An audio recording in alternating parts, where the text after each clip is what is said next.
ครับวันนี้จะไปดูน้ำตกครับไปแล้วน้ำตกผู้พังพีครับครับน้ำตกผู้พังพี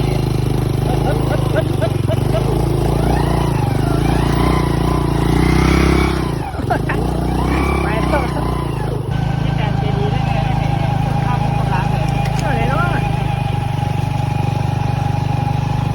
ธรรมชาติแล้วก็ธรรมชาติจัดเนี่ยจัดอยู่ ตัวไม่อยากเลี้ยงเยอะครับเลี้ยงแค่นี้ก็10 กว่าแล้ว นี่นะครับ เลี้ยงไม่เยอะแล้วไม่มีใครดูแล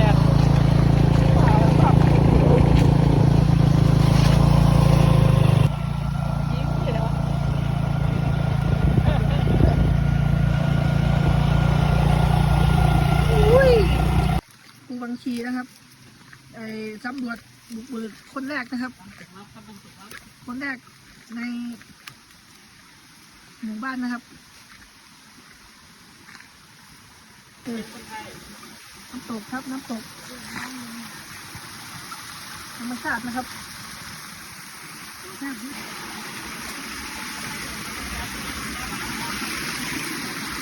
แล้ว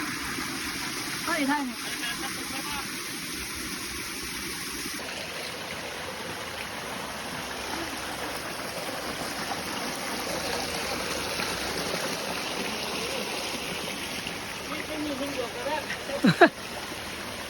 กินหยกม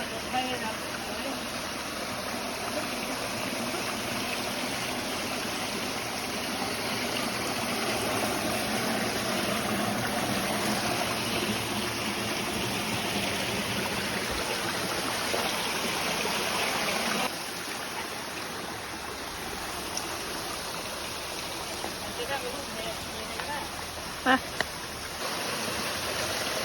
โอเคโอ้ขอท่าได้ไหมบรรยากาศห้ามดีเด้ บรรยากาศสวยตลอดเลย